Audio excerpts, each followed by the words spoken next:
C'est la journée des Savoies aujourd'hui sur ce salon de l'agriculture. Et vous le voyez, nous sommes sur le grand ring, en plein cœur du pavillon 1. Et en ce moment même se tient le concours de la race Abondance. Vous le voyez derrière moi. La fierté de notre élevage, la passion, et puis voilà. Et puis démontrer que la race Abondance, elle a tout d'une grande race.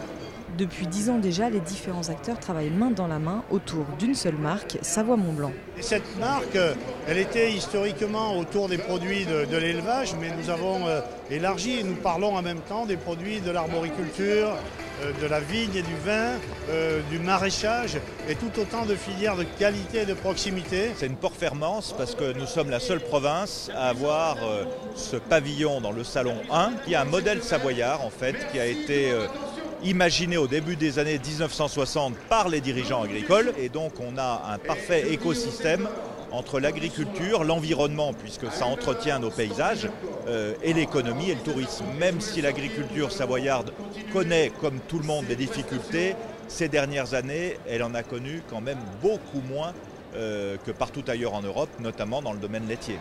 Pendant 9 jours, une centaine d'éleveurs savoyards est présente sur le salon.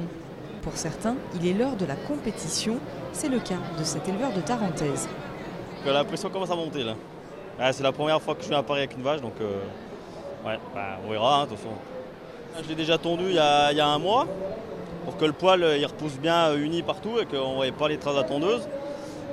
Et après, après tous les matins, je la sortais chez moi pendant un quart d'heure, une demi-heure, la promener, l'habituer et tout. Et je la brossais tous les jours aussi. Et là, je l'ai traité hier soir à 10h le soir pour qu'elle ait une belle mamelle et que les veines elles ressortent bien le moment du concours. Voilà, on s'approche de ce stand où il y a tout le temps beaucoup de monde. Rendez-vous compte, 1 tonne de fromage de Savoie est vendue chaque jour ici, juste derrière moi, sur ce magasin. C'est lequel la star ? Je dirais le Beaufort, il y a beaucoup de personnes qui en veulent. Le Beaufort d'été. Mais après, tous restent assez aimés. C'est le fromage de Savoie, quoi. La plus grande ferme de France fermera ses portes ce dimanche 4 mars. Plus de 630 000 visiteurs sont attendus.